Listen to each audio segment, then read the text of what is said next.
வெண்முரசு. திசைதேர் வெள்ளம் 34. வாசிப்பது சந்தீப். கௌரவர்களின் யானைப்படை 12வது பிரிவின் முகப்பில் சசக குலத்து யானை வீரனாகிய கம்ரன் தன் படையின் தலைப்பட்டம் ஏந்திச் சென்ற சுபகம் எனும் முதுகளிற்றின் மீது அமர்ந்திருந்தான். சுபகம் போர்க்களங்களில் நீடுநாள் பட்டறிவு கொண்டிருந்தது. எனவே படைநிறை அமைந்ததுமே முற்றிலும் அமைதி கொண்டு செவிகளை வீசியபடி தன்னுள் பிறிதொரு உடல் ததும்புவது போல் மெல்ல அசைந்து நின்றது. அதன் உடலிலிருந்த கவசங்கள் அவ்வசைவுகளால் ஒன்றுடன் ஒன்று மெல்ல உரசிக்கொண்டு அலைமேல் நின்றிருக்கும் படகில் வளங்களும் சுக்கானம் ஒலிப்பது போல மெல்லிய ஓசையை எழுப்பிக் கொண்டிருந்தன. கம்ரன் தனக்கு ஆணை வருவதற்காக விழிசெவி கூர்ந்து காத்து நின்றான். அவன் அன்று காலை சற்று பொறுமை இழந்திருந்தான். அந்த பொறுமையிழப்பு அவனை பதற்றம் கொள்ள வைத்தது. பாகன் பொறுமையிழந்தால் யானையும் அதை பெற்றுக்கொள்ளும். பொறுமையிழந்த யானை செய்வதறியாது திகைக்கத் தொடங்கும். அதன்பின் அதை யானை வீரன் ஆள முடியாது. யானை மேல் அமர்ந்திருக்கையில் ஒன்று உணர்க, நீங்கள் பேரருவம் கொண்டு விட்டீர்கள். அவ்வுருவுக்குரிய உள்ளத்தை அடைக. மானுட உள்ளம் கொண்ட யானை மூங்கில்கழையால் செலுத்தப்படும் பெருங்கலம் போன்றது. கழை உடையும் கலம் நிலையெழுந்து திசை மீறும் என்பது அவன் குடிமூத்தாரும் ஆசிரியருமான குபேரரின் கூற்று. சுபகம் எப்போதுமே ஆணைகளை எதிர்பார்ப்பதில்லை. அவன் எண்ணமென்று அது ஒரு கணத்திற்கு முன்னரே அறிந்திருந்தது. அவன் உடலசைவினூடாக அவன் உள்ளத்துடன் தொடர்பிலிருந்தது. பிற யானைகள் அதை அஞ்சின. காஞ்சனம் என்னும் முதிர்ந்த பெண்யானையால் ஆளப்பட்டு வந்த யானைக் கொட்டிலில் அது முற்றிலும் தனித்திருந்தது. மிக அரிதாகவே அதன் குரல் கொட்டிலில் எழுந்தது. மிகத் தாழ்ந்த கார்வையுடன் அது ஒற்றைச் சொல்லுரைக்க பிற யானைகள் அதை அஞ்சியது போல் தலை நிலைக்க செவி கோட்டி துதிக்கை சரித்து ஏற்றுக்கொண்டன. தன்மேல் அமர்ந்திருப்பவனை முழுதேற்றுக் கொண்ட யானை பிற யானைகளை விட ஆற்றல் மிக்கது. அவன் உள்ளத்தையும் தன் உள்ளத்துடன் சேர்த்துக் கொள்கிறது. அது மானுடரின் வஞ்சங்கள் விழைவுகள் அனைத்தையும் யானை பெற்றுக் கொள்கிறது. அறிக, அதனால் அது மானுட உள்ளத்தை அடைகிறதென்று பொருளில்லை. எந்நிலையிலும் மானுடனின் அச்சத்தையும் சிறுமையையும் யானை பெற்றுக்கொள்வதில்லை என்று குபேரர் சொன்னார். அவன் அதை அறிந்திருந்தான். அவன் அறியாத பிறிதொன்று அதனுள் வாழ்வதை அதை ஓட்டிக்கொண்டு காட்டுக்குள் செல்லும் போதெல்லாம் உணர்ந்தான். காட்டுக்குள் நுழைவதுவரை அது அவனறிந்த யானையாக இருக்கும். புதர்களுக்குள் மூழ்கி ஊடுருவிச் செல்கையில் மெல்ல மெல்ல உருமாறிக்கொண்டே இருக்கும். ஒரு கட்டத்தில் அவன் அதன் மத்தகத்தின் மீதிருந்து இறங்கிவிடுவான். பின்னர் தன் துரட்டியும் குத்துக்கோலுமாக பின்னகர்ந்து விடுவான். காட்டுக்குள் செல்லும் சுபகம் ஓரிரு நாட்களுக்குப் பின் நினைவு மீண்டது போல் திரும்பி வரும். உடலெங்கும் மண்மூடி சிறு செடிகள் முளைத்திருக்க குன்று போலிருக்கும். காட்டுக்கு வெளியே இருக்கும் சிறு குடிலில் அவன் அதற்காக காத்திருப்பான். சுபகம் காட்டின் விளிம்பில் வந்து நின்றிருக்கும் காட்சிக்காக அவன் விழிகள் தேடிக்கொண்டே இருக்கும். பெரும்பாலும் புலர்காலையின் முதல் வெளிச்சத்தில் அது தொங்கவிடப்பட்ட பட்டம் போல மெல்ல அசைந்தபடி நின்றிருப்பதை காண்பான். அது இரவில் இப்போதோ வந்திருக்கும். ஆனால் ஓசை எழுப்புவதோ வரவை தெரிவிப்பதோ இல்லை. அவன் உள்ளத்தில் முதலில் எழுவது அச்சம்தான். சென்ற யானைதான் திரும்ப வந்திருக்கிறதா? அதற்கு அது சுபகம் என்பது நினைவிருக்கிறதா? குடில் வாயிலில் நின்று அவன் அதை நோக்கிக் கொண்டிருப்பான். அது அங்கிருந்து அவனை நோக்கியபடி அசைந்து கொண்டிருக்கும். மெல்ல அவன் அதை நோக்கி நடப்பான். வழியில் பலமுறை நின்று அதன் அசைவுகளை விழிகூர்வான். அது செவிகோட்டி ஒலிகூர்ந்தும் துதிக்கை நீட்டி மணம் பிடித்தும் அவனை அறிய முயலும். உருமலோசை எழுந்தால் தலைக்குலுக்கல் நிகழ்ந்தால் அவன் நின்று விடுவான். மீண்டும் நெடுநேரம் கடந்தே அதை நோக்கி செல்வான். அதை அணுகி கையெட்டும் தொலைவில் நின்று மைந்தா என்று அழைப்பான். என் தந்தை அல்லவா? என் தெய்வம் அல்லவா? நான் கம்ரன். உன் அணுக்கன் மெல்லிய குரலில் திரும்பத் திரும்ப அதை சொல்லிக் கொண்டிருப்பான். பின்னர் கை நீட்டியபடி அடிமேல் அடி எண்ணி வைத்து அதை அணுகுவான். ஒருமுறை அவன் தொடுவதற்கு கை நீட்டிய போது சுபகம் அமறியது. அவன் அஞ்சி பின்னடைந்து மீண்டும் நெடும்பொழுது கடந்தே அதை அணுகினான். அதை மெல்ல தொட்டுவிட்டால் அனைத்தும் முடிந்துவிட்டதென்று பொருள். அறிய ஒண்ணா இருள்குவையென நின்றிருக்கும் அது யானை என்று ஆகி சுபகம் என்று பெயர் சூடிவிட்டது. காலெடு யானை என்று அவன் சொல்வான். யானை காலெடு என பலமுறை சொன்னபின் அது காலை தூக்கும். செவிப்பற்றி ஏறி மத்தகத்தின் மேல் அமர்ந்து கொள்ளும்போது மண் கால் கீழே ஆழத்திலெங்கோ இருக்கும். யானைக்குள் எல்லைகளும் கட்டுகளும் அற்ற காடு ஒன்று குடிகொள்கிறது. அனைத்து கல்விகளும் சொற்களும் வெளியே இருந்து அதற்கு அளிக்கப்படுபவை. உள்ளே யானை மிக மிக தனித்தது. மானுடர் எவரையுமே அடையாளம் காணும் ஆழம் அற்றது. யானை போர்க்களத்தில் தன் படை நோக்கி திரும்புதலும் தன் இணையானையே குத்திக் கவிழ்ப்பதும் எப்போதும் நிகழ்வதுதான். குபேரர் சொன்னார், என் நிலையிலும் யானையின் துதிக்கை காக்கப்பட வேண்டும். அதனுடலில் மிக நுண்ணிய உறுப்பு துதிக்கை. தேக்கு மரங்களை பிழுதெடுக்கவும் தரையிலிருந்து பயறுமணி ஒன்றை பொறுக்கி எடுக்கவும் ஆற்றல் கொண்டது. மானுடருக்குள் எண்ணம் போல யானை முகத்தில் அது திகழ்கிறது. ஒரு கணமும் ஓயாதது, எப்போதும் எதையோ தேடுவது. யானையின் துதிக்கை புண்பட்டால் அது அனைத்தையும் உதறி அக்கணமே காட்டுக்கு மீண்டுவிடுகிறது.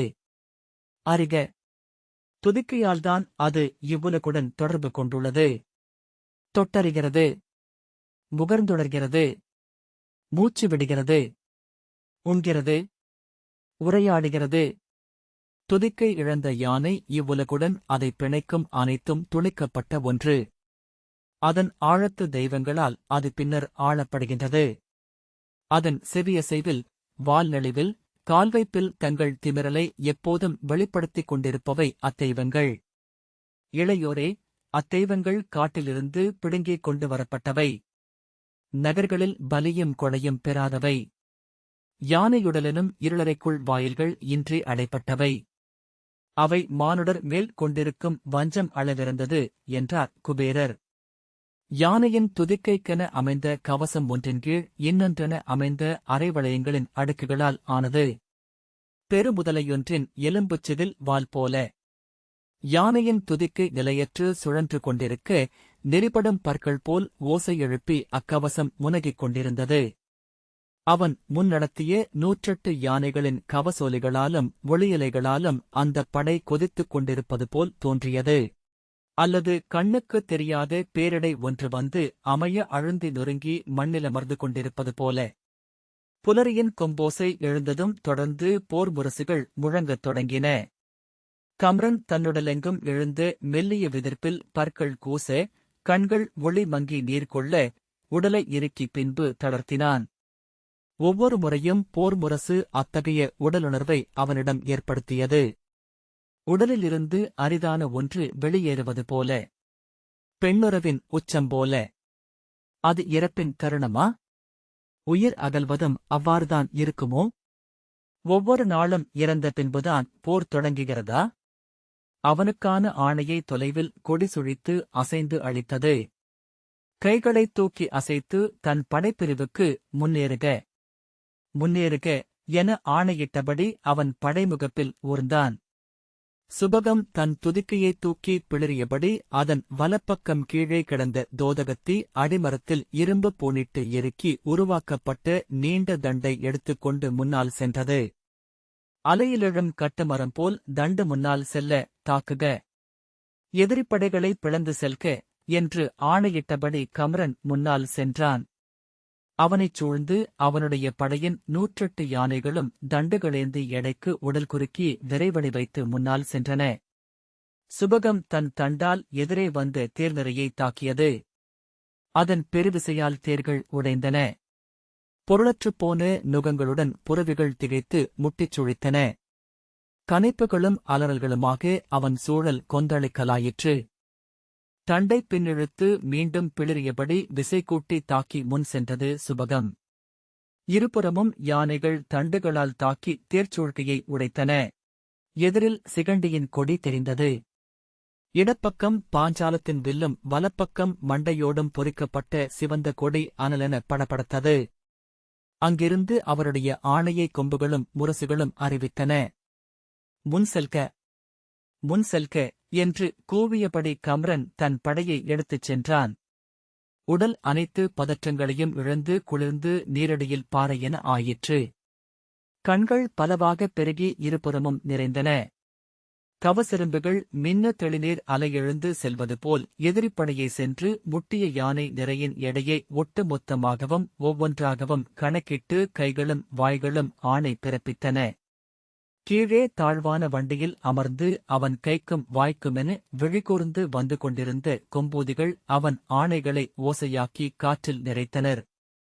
தான் சொல்வது தனக்கே திரும்ப வருவதை அவன் கேட்டான், மானுடக் குரலை தெய்வங்கள் எதிரொலிப்பது போல.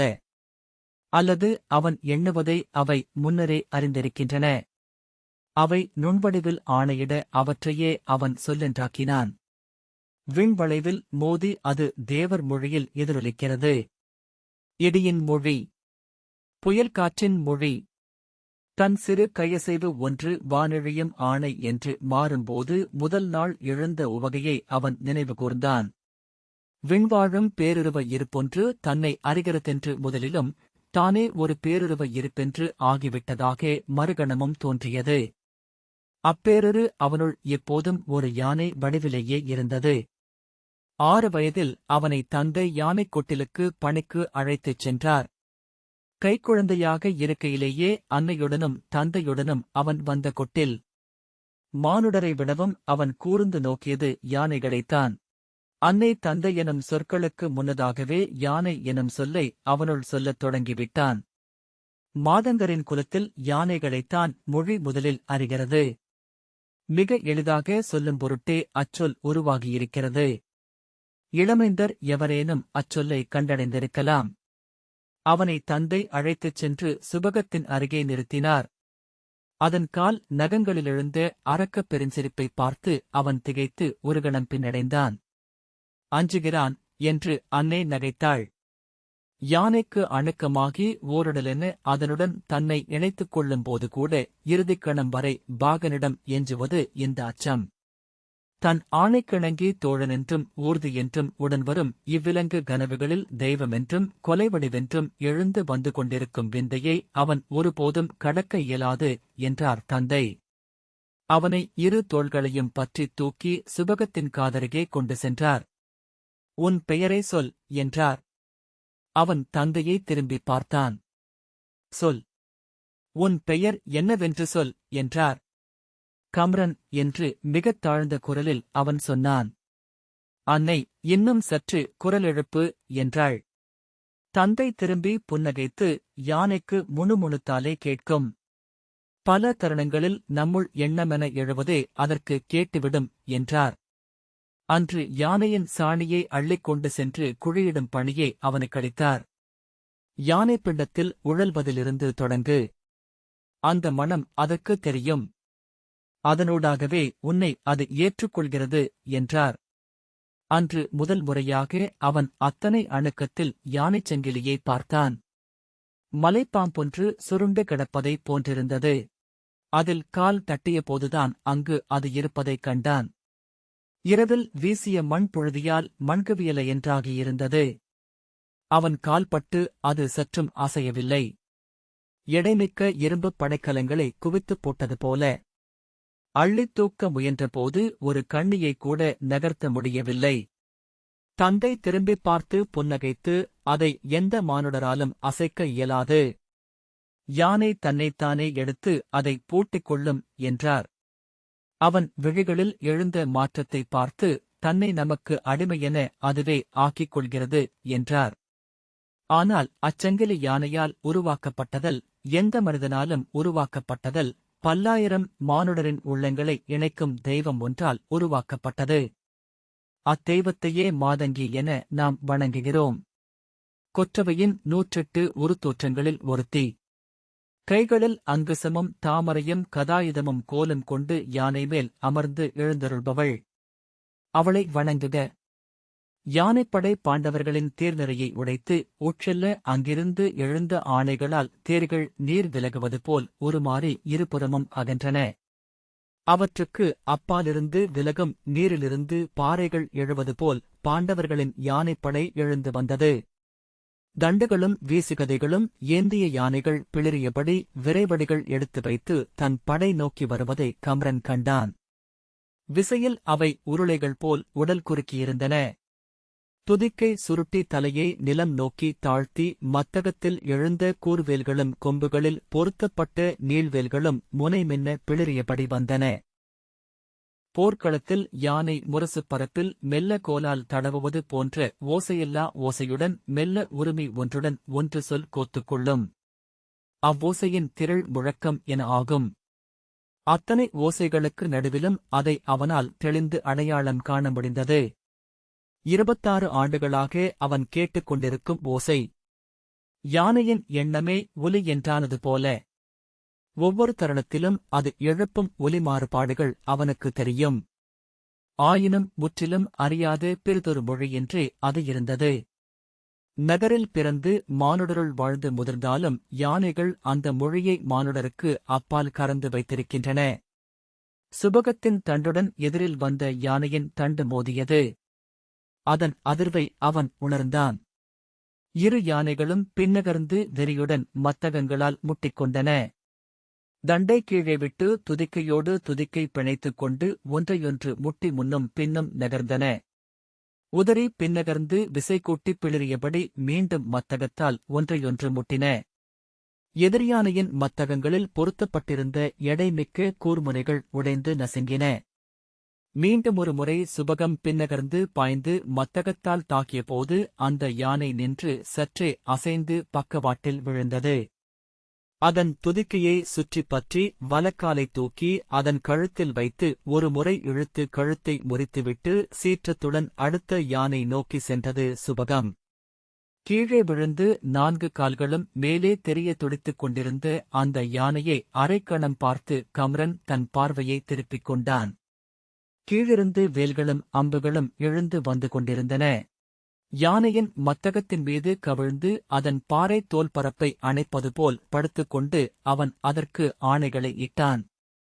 சுபகம் ஆணைகளை விரும்புவதில்லை என்று அவன் அறிந்திருந்தான். அதற்கு இலக்கு அறிவிக்கப்பட்ட பின் தன் உத்திகளையும் சூழ்ச்சிகளையும் அதுவே வகுத்துக் கொள்ளும். ஒவ்வொரு முறையும் எதிர்வந்த யானையை வீழ்த்தி அதை முற்றாக கழுத்தை முறித்த பின்னரே அது அடுத்த யானையை நோக்கிச் சென்றது. வயிற்றில் மிதித்தோ கொம்புகளால் குத்தியோ கூட யானைகளை யானையால் கொல்ல முடியும். ஆனால் அதற்கு சற்று பொழுதாகும். வீழ்ந்த யானையின் கழுத்து முறிக்கப்படுவதை பிற யானைகள் பார்க்க வேண்டுமென்று சுபகம் விரும்புகிறது. சீற்றத்துடன் கொம்பு குலுக்கி அது முன்வரும்போதே எதிரியானை அறியாது அச்சமடைந்து ஓரடி பின்னால் வைத்து பாகனின் ஆணைக்கேற்ப மீண்டும் விசை திரட்டி வருவதை அவன் கண்டான். அந்த அச்சத்தாலேயே ஓரிரு முட்டல்களுடன் அது சுபகத்திற்கு தன்னை ஒப்புக் கொடுக்கிறது. கருங்கு வியலென விழுந்து எழுந்த வயிற்றிலிருந்து மூச்சு துதிக்கை குழாயினூடாக சீறி பொழுது பறக்க அமைய செவிநிலைத்து வாயிலிருந்து குருதி வழிந்துரைய உடல் துரைக்கிறது. கரிய அலை கொந்தளிப்பாக சூழ்ந்து நடந்து கொண்டிருந்த யானைப் போரை அவன் கண்டான். யானைகள் கொப்புளங்கள் வெடித்தெழுவது போல மறைந்து கொண்டிருந்தன. தனது யானைப்படையில் 20 யானைகளுக்கு மேல் விழுந்துவிட்டதைக் கண்டு விரிய வேண்டான், குவிந்து தாக்குக, கூர்கொண்டு தாக்குக. ஒவ்வொரு யானைக்குப் பின்னாலும் இன்னொரு யானை இருக்க வேண்டும். வீழ்ந்த யானையை வரும் யானை நிரப்ப வேண்டும். முன் செல்லும் யானைகளுக்கு முன் நம் அம்புகள் சென்று விழுந்து ஒரு வெளி உருவாக வேண்டும் என்று அவன் ஆணையிட்டான். சிகண்டியின் படைக்குப் பின்னால் நின்று நெடுவில்லவர்கள் எய்த அம்புகள் கம்ரனின் தலைக்கு மேல் எழுந்து சென்று அப்பால் யானை மேல் அமர்ந்திருந்த பாகன்களை வீழ்த்தின. யானைகளின் மத்தகங்களிலும் உடல்களிலும் அமைந்திருந்த கவசங்களை அம்பு சென்று அறைய அவை சிலிர்த்துக் கொண்டன. கவசங்களின் இடைவெளிகளில் அம்பு தைக்கிறங்க அவை உடல் அதிர்ந்து நின்றவாறே பக்கவாட்டில் சரிந்து விழுந்தன. யானைகளை முகம் திருப்பச் செய்யுங்கள், முகம் திருப்புக. யானைகள் சிகண்டிக்கு நேர் முகம் நிற்க வேண்டும் என்று அவன் ஆணையிட்டான். ஆனால் மிகவும் முன்னகர்ந்து விட்டிருந்த அவன் படையால் பின்னால் வரவோ பக்கவாட்டில் திரும்பவோ இயலவில்லை.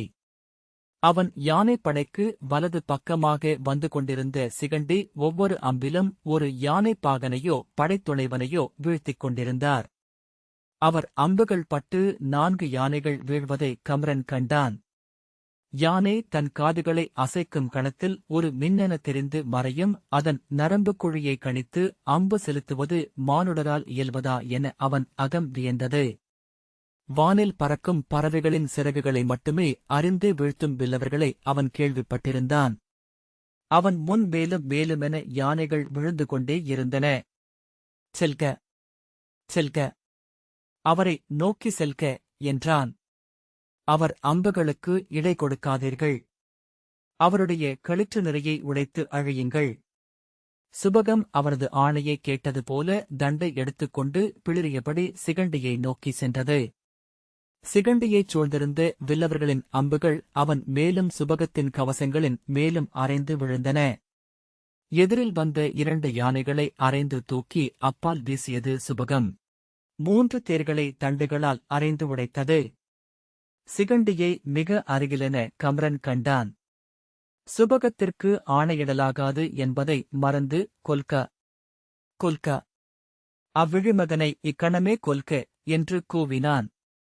ஆணிலியே, இன்று உன் இறுதி நாள்.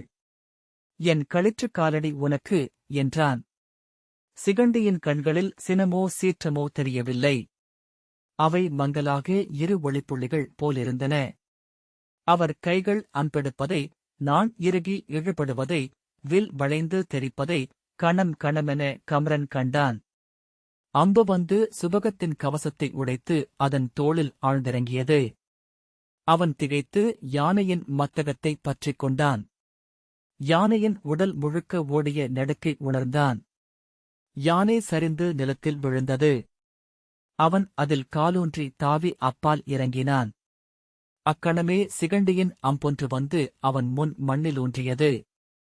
அவன் பாய்ந்து இன்னொரு களிற்றை நோக்கி ஓடினான். அவனுக்குச் சுற்றும் உருமும் அம்புகள் சென்று கொண்டிருந்தன.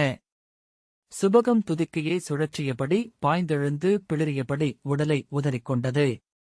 எதிரே வந்த களிரொன்றை மத்தகத்தால் முட்டி அது நிலையெழுந்த கணத்தில் தூக்கிச் சுழற்றி அறைந்து அதன் பள்ளையை மிதித்து வாயில் குருதி பீரிட சிதைத்து அடுத்த யானையை முட்டியது.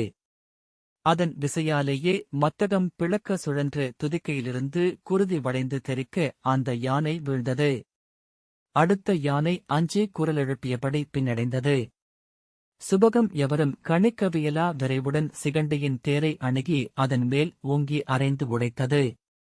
தேர்த்தூணை பற்றி தூக்கி அப்பாலிட அதில் கட்டப்பட்டிருந்த புறவிகள் கால்கள் பின்ன கனைத்தபடி ஒன்றன் மேல் ஒன்றென விழுந்தன. அதன் அடியில் பாகன் சிக்கிக்கொள்ள சுபகம் தேரை தூக்கிச் சுழற்றியது. தேரிலிருந்து பாய்ந்திறங்கிய சிகண்டி வாளை உருவியபடி சுபகத்தை எதிர்கொண்டார். கம்ரன் சுபகத்தை நோக்கி ஓடினான். சுபகம் பிளிரி, துதிக்கை சுழற்றி, தலை குலுக்கியபடி சிகண்டியை நோக்கி பாய்ந்தது. சிகண்டி விட்டிலென பின்னால் தாவி அதன் அறையை தவிர்த்தார். துதிக்கை வீச்சு சென்று பட்ட தேர் ஆரம் முறிந்து கவிழ்ந்தது. காலால் புரவி ஒன்றை எற்றி எறிந்தபடி சுபகம் சிகண்டியை நோக்கி மீண்டும் பாய்ந்தது. தேர்த்தட்டு ஒன்றில் கால் வைத்து தாவி காற்றிலெழுந்த சிகண்டி தன் உடைவாளால் சுபகத்தின் துதிக்கையை ஓங்கி வெட்டினார். அவர் வாழ்த்துதிக்கையின் கவசங்கள் நடுவே கடந்து தசையிலேயே பதிந்து நின்றது. வாளை விட்டுவிட்டு கீழே பாய்ந்து 2 தாவல்களில் தேர்களைக் கடந்து அவர் படைகளுக்குள் புகுந்து கொண்டார். துதிக்கையில் பதிந்த வாளுடன் அலறியபடி சுபகம் தன்னைத்தானே சுற்றிக் கொண்டது. தலையை உலுக்கியபடி அங்குமிங்கும் அலைமோதியது. துதிக்கை துண்டாகி விழ வாளும் உதிர்ந்தது. உடைந்த கலமென குருதிச்சேறு கொட்டும் வெட்டுவாயுடன் சுபகம் திரும்பி கௌரவப்படை மேல் பாய்ந்தது. அங்கிருந்த யானை ஒன்றின் வயிற்றில் தந்தங்களை குத்தி இறக்கித் தூக்கி அப்பாலிட்டது. வயிறு கிழிந்து குடல்திரள் குருதியுடன் வெளிப்பெருகு அந்த யானை நிலத்தில் கிடந்து துள்ளியது. 2 தேர்களை உதைத்து உடைத்து மேலும் தன் படைக்குள் புகுந்த சுபகம் இன்னொரு யானையை குத்தி கீழே தள்ளி அதன் மேல் மீண்டும் மீண்டும் தந்தங்களை செலுத்தி சுழற்றித் தூக்கி கவிழ்த்து எழுந்தது. அதன் வெண்கோடு சிவந்து குருதி வழிய குடல்சரடுகள் தொங்கி வழுக்கி உதிர்ந்தன. பிளிறியபடி அது எதிர்வர அதன் தோழமை யானைகள் அலறியபடி பின்னகர்ந்தன. கம்ரன், என் தெய்வமே, என் தாதையே, பொறுத்தருள்க என்று கூவியபடி சுபகத்தை நோக்கி ஓடினான்.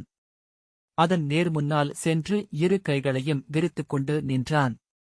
சுபகம் அவனை அறியவில்லை. தலைகுலுக்கி பிளிறியபடி அவனை நோக்கி பாய்ந்து வந்தது. அவன் நெஞ்சுகுலுங்கும் அச்சம் எழுந்தபோதும் நிலையோன்றி நின்றான். அவனை தன் காலால் எற்றே தெறிக்கவிட்டது சுபகம். அவன் விலா உடைந்து நிலத்தில் விழுந்து இருமி குருதியுமிழ்ந்து உடல் ததும்பினான். நின்று இருமுறை அசைந்தபின் அதுவும் அவனருகிலேயே விழுந்தது.